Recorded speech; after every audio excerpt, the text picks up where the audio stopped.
The main character Layla, a Swedish-born criminologist now working in the United States, is delivering a lecture on child predators.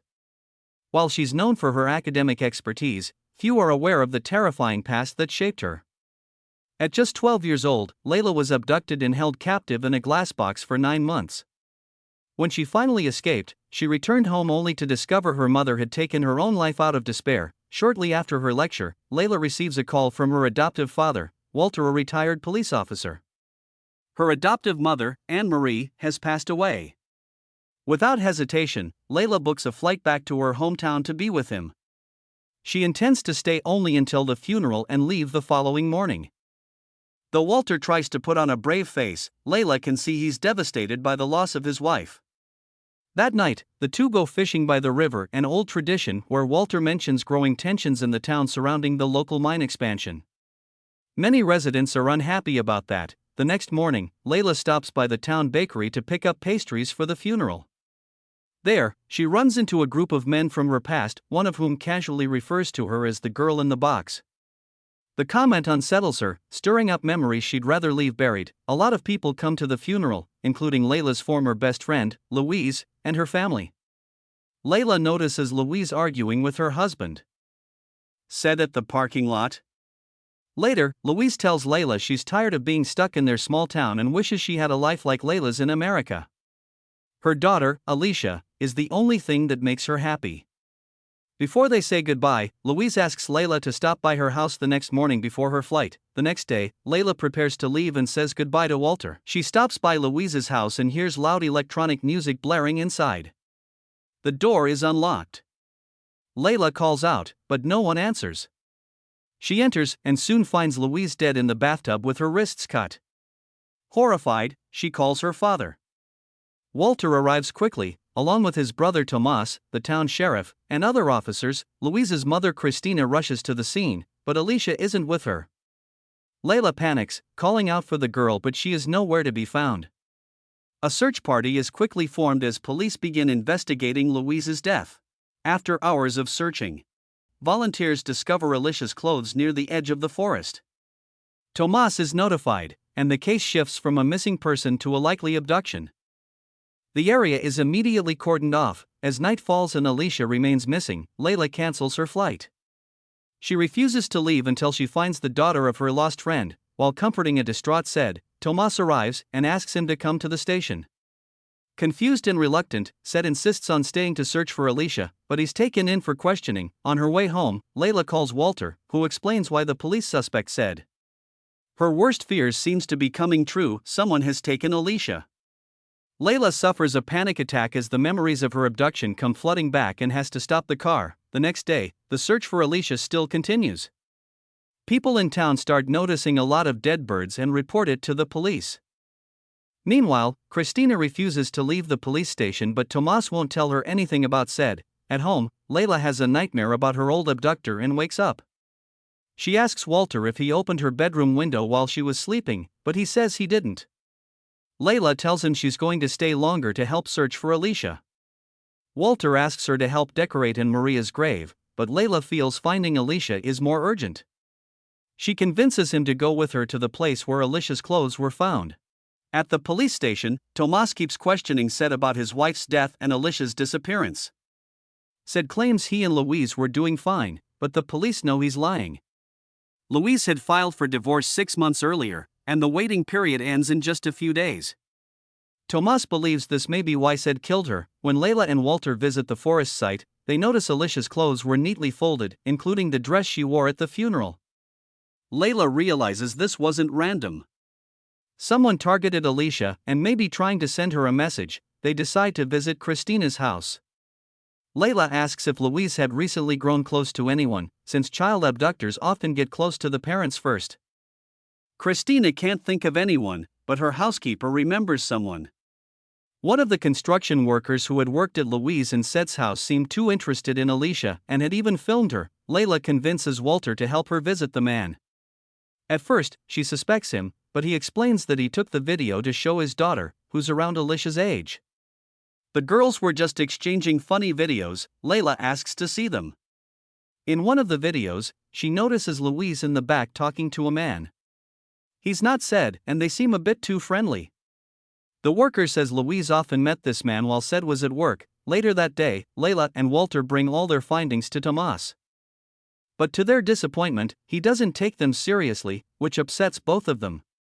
Eventually, he reveals that Louise didn't die by suicide, she was drugged before her wrists were cut. This new evidence only strengthens his theory that Said killed Louise, and that he had a clear motive. While having lunch with Walter at a local restaurant, Layla runs into one of the search volunteers, a man named Martin. He's really into true crime and says he's read everything about Layla's case. He seems a bit creepy, especially since he knows details about her life in America. Said is quickly named the prime suspect for both the murder and the kidnapping. He's moved to a holding cell, but he resists, and Tomas handles him roughly. That evening, Layla is haunted by memories of her own abduction. She keeps having flashbacks and has to take one of her mushroom pills to calm down. Walter checks in on her and asks if she'll come with him to Louise's memorial service at the local church. At the church, people are whispering nonstop about the case, whether or not Said really killed Louise. Everyone wants Alicia back safely, but many are afraid she won't. The service becomes too overwhelming for Layla. She rushes out of the church and walks to the place where she was rescued years ago. She had escaped through the forest and made it to the road, where two women found her and took her to the police. Later that night, back at home, Layla watches old interview tapes from her case. In the video, Walter was the one asking her questions. He was also the officer in charge of her abduction case. Seeing her younger self describing the glass box and everything she went through brings her to tears. Just then, Tomas shows up at the door. Walter arrives home too, and Tomas drops a bombshell. He was the man having an affair with Louise. Layla and Walter are too stunned to speak. Tomas begs them to keep it secret and says he still wants to stay on the case. Disappointed and angry, Walter walks out of the house. Before leaving, Tomas asks Layla about her mushroom medication. Just then, an emergency siren goes off across town, telling everyone to evacuate. At that same moment, Christina receives an email. She opens it and finds a video of Alicia asleep. A pipe leak turns out to have contaminated the town's water. The next day, the town council holds an emergency meeting. Meanwhile, Said is released. His phone was left in Stockholm, proving he was out of town during Louise's murder. Plus, the video sent to Christina arrived while he was already in custody. With Said cleared, the police shift their focus to new suspects. They ask if he has enemies. He works for the mine, so naturally, he does. Christina shares the video with Walter and Layla. The search for Alicia is paused due to unsafe conditions from the water contamination. At the council meeting, Christina announces the mine will be shut down temporarily while the issue is investigated. The news excites Jim, his father, and other anti-mine locals. They demand the mine be permanently closed, blaming it for the contamination. When Jim's father verbally attacks Christina, Walter steps in to defend her. Later, Walter and Layla visit Christina's house to see Said. They try to comfort him. Said fears Alicia's kidnapper might be sexually abusing her, but Layla reassures him that's unlikely, otherwise, they wouldn't have received a video. Said asks about Layla's own abduction and he vows to kill whoever took his daughter. After they leave, Christina asks about Louise's funeral, but Said, overwhelmed, lashes out and storms off. On the road, locals including Jimmy confront and intimidate him again. He goes back to his house and Said starts cleaning as a way to cope. He finds a book with a love note to Louise, realizing she had an affair. Just as he's leaving, a group of masked men appear in front of the house. When he tells them to leave, they threaten him, telling him to stop the mine, and beat him. Meanwhile, Layla asks Walter to show her her mother's interview recordings. As she listens, more memories resurface. In the middle of this, Said calls. At the police station, he asks if Layla knows who Louise was seeing. She lies and says no. Said believes Jim was among the masked attackers, but he's not certain. He also hands over the book and asks the police to identify the lover. Jim is brought in, but no evidence links him to the attack. While police document Said's injuries, Layla notices the receptionist, Ano, is anxious. Ano confides that her husband, Ada, has been missing since the council meeting. A week ago, he came home with a suspicious amount of money. She fears he's behind the water contamination and may be hiding at his father's cabin near Bodarna. Layla asks Walter to watch Ano's daughter Isla while she and Ano head to the cabin. There, they find a pathetic Ada. He confesses someone paid him anonymously via email to poison the water. He doesn't know who it was. They take him to the police, and they trace the email to the same account that sent Alicia's video. On the way home, Ano and Layla return to Volter's. Layla goes inside to pick up Isla and finds a drawing of a girl with multiple reflections in a glass dome. Isla says Eki drew it, he came through the window and kept her company. Layla runs to the window, but he's already gone. The police return to Layla's house to investigate. To keep her safe, Volter locks all the windows, which triggers Layla's trauma again. Layla and Volter believe Eki took Alicia.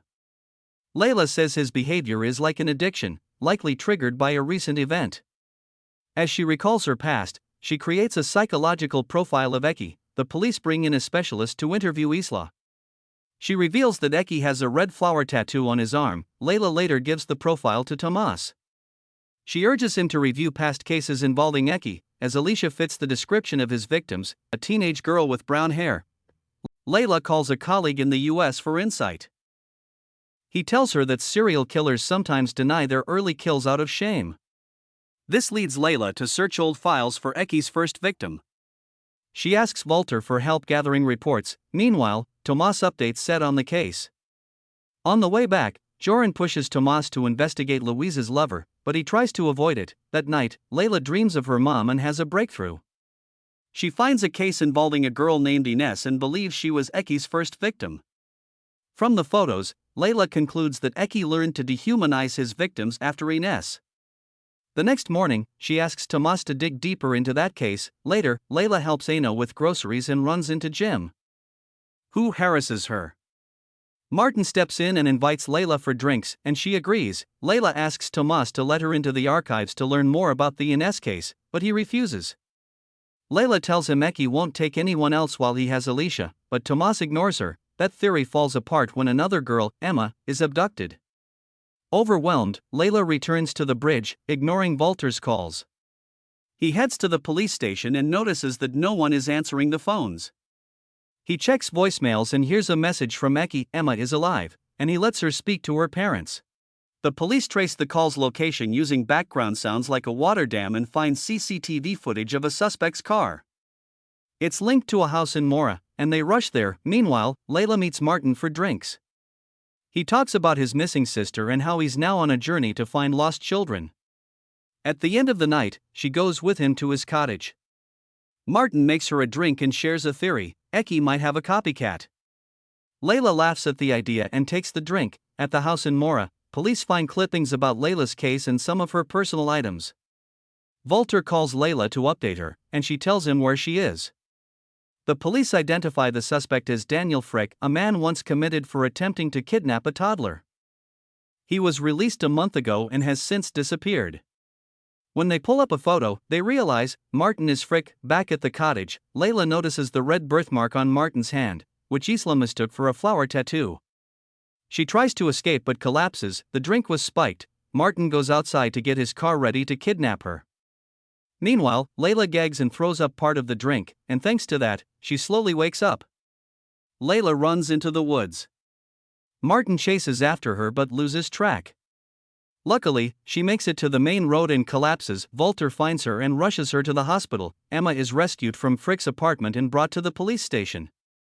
Once Tomas hears the news that Frick and Layla's date Martin are the same person, he rushes to the hospital. After visiting Layla, Tomas returns to the station and finds Jim and his group outside, claiming they're hunting pedophiles. Tomas tries to break them up. Then, he and Joran go to Frick's cabin. Frick has already fled. The police search the area and collect evidence. Back at the hospital, Layla insists on going home, despite the doctor's advice. At home, Tomas visits and updates her. Frick had been in her room and stole her belongings. Tomas also says that Emma heard Frick mention another girl, which they assume is Alicia. After Tomas leaves, Layla takes sleeping pills and dreams of the glass dome, her mother, and a bonfire. Seth calls to check on her, but she's hallucinating and tells him that Eki has Alicia and the police are chasing the wrong man. Worried, Seth asks Tomas to talk to her. Elsewhere, a drunk Jim comes home covered in blood. His father burns the coat to hide the evidence. The next morning, Seth and Christina question Layla, but she doesn't remember what she said. They then see a bloody green bag hanging from a machine with Frick's body inside. The police arrive. Tomas is angry and embarrassed. Someone killed Frick before the police could act. He suspects Jim and confronts him, but Jim's father defends him. Still, Tomas notices Jim's bloody shoes and takes them for testing. That night, Layla tells Walter she's done with everything and wants to return to the States. He agrees. While going through the mail, Walter finds an envelope addressed to Layla. Inside is a lock of her hair, the same hair Eki cut while she was captive. The police return to Walter's house, and he demands 24/7 protection for Layla. She pushes him to reopen her case. They bring all the files to the station. Layla and Joran begin investigating, and Layla suspects that Eki killed Frick as punishment for copying him. Walter officially comes out of retirement to help, and Tomas feels bitter that his brother seems like a better sheriff than him. A police officer drives Layla home. There, she listens to old recordings of her mother. In one, her mom talks about a trip to Mora in 2001. Layla visits the town and goes to the campsite where they stayed. In the camp manager's records, she sees that Tomas was also staying there on the same day. Back at the station, the lab confirms that the blood on Jim's shoes came from an elk, not Frick. Disappointed, Tomas goes drinking. At the bar, he bumps into Sed and confesses that he had an affair with Louise. Sed punches him. Later, Walter picks Tomas up. At home, Tomas breaks down and calls himself a mess, recalling how Walter always seemed perfect and calm even when, as kids, they strangled small animals. Walter corrects him, it was actually Tomas who did that. Layla now suspects Tomas and looks through old family photos at Walter's house. She finds one of the brothers with their parents and realizes their mother resembles Eki's victims. At the same time, Sed confronts her for hiding the affair between Louise and Tomas. Even Joran starts questioning why Tomas won't investigate the Ines case. Layla leaves Walter a voicemail. She wants to talk about Tomas and their mother, but Walter is nowhere to be found. Worried, she goes to visit Tomas. He's alone and doesn't know where Walter is. While he makes tea, he tells her he was at the campsite for their mother's funeral but wasn't welcome at home because of their father. When Tomas leaves the room to take a call, Layla looks around and finds Louise's phone. She grabs it and runs. Layla rushes home, hoping to find Walter, but he's not there. She calls Sed, but he ignores her. She leaves a message. She found Louise's phone and warns him not to speak to Tomas or the police. Soon after, Tomas tracks her down, but she escapes before he can confront her. While running, someone attacks and drugs her. She wakes up inside the glass dome, with Alicia beside her. Layla gets Alicia to unlock Louise's phone. She calls Walter, begging for help, and manages to say that Tomas is Eki before the phone dies. With no other choice, she stays with Alicia to comfort her, but then, shockingly, Walter turns out to be Eki. He returns to the basement and takes Louise's phone from Layla. She is stunned, her adoptive father is the killer. She pleads with him to let Alicia go, but he refuses. He removes Alicia from the dome and tells her not to speak to Layla. Meanwhile, Sed finally listens to Layla's voicemail and rushes to the police. Joran calls Tomas to the station. When Tomas arrives, they confront him. He storms out and drives to Walter's house. He demands to see Layla, but Walter says she's resting and offers to get the phone. While Walter is gone, Tomas finds a torn family photo with their mother cut out and realizes something. When Walter returns with the phone, he suggests Tomas destroy it. He leaves, but the photo continues to bother Tomas, so he turns back. While Tomas is gone, Walter returns to the basement and begins his ritual, cutting Alicia's hair. Layla begs him to stop, but he says Alicia's part is done. He only cares about Layla, his perfect victim who once escaped. He won't let that happen again. He starts choking Alicia. In desperation, Layla bangs her head against the glass dome to distract him. Walter stops and turns to her. Outside, Tomas arrives and finds Bjorn's dead body in Layla's room. He calls for backup and heads to the garage. In the basement, he finds Alicia and Layla unconscious and Walter holding scissors. Walter tells Tomas to shoot him dead. Tomas doesn't grant him that. Instead, he shoots him in the legs. Alicia is rescued and Walter is arrested. Layla visits him in prison and asks about the other girls. He hints that he buried them by the river, their old fishing spot. He tells her that even though he's behind bars, he'll always be in her mind, haunting her. Layla is disgusted by how sick someone she used to call dad truly is.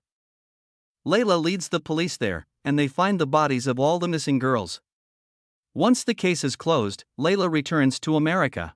The series is a chilling wake-up call of how real and terrifying child abduction still is. It shows that it can happen in the most ordinary moments, and sometimes, the people behind it are the last ones you'd expect.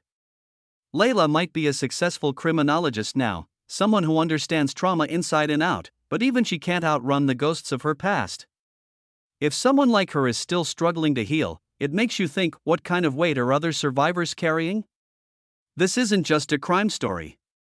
It's a look at how deep trauma can run, and how it never really lets go. When Layla returns to her hometown, she tries to keep a low profile, but some people, mostly men, can't help bringing up her traumatic past like it's gossip or a dark joke. It's a disturbing reminder of how society often downplays the seriousness of child abduction, especially when the survivor appears to be doing fine. For Layla, the only way to truly breathe again was to leave it all behind. Moving to America gave her space, freedom, and a sense of lightness she couldn't find back home. As she told Louise in the series, living there made her feel free. And maybe that's the heartbreaking truth. Sometimes, the only way for a survivor to feel alive again is to run far away and never look back. Thank you for watching. Subscribe and like for more videos like this.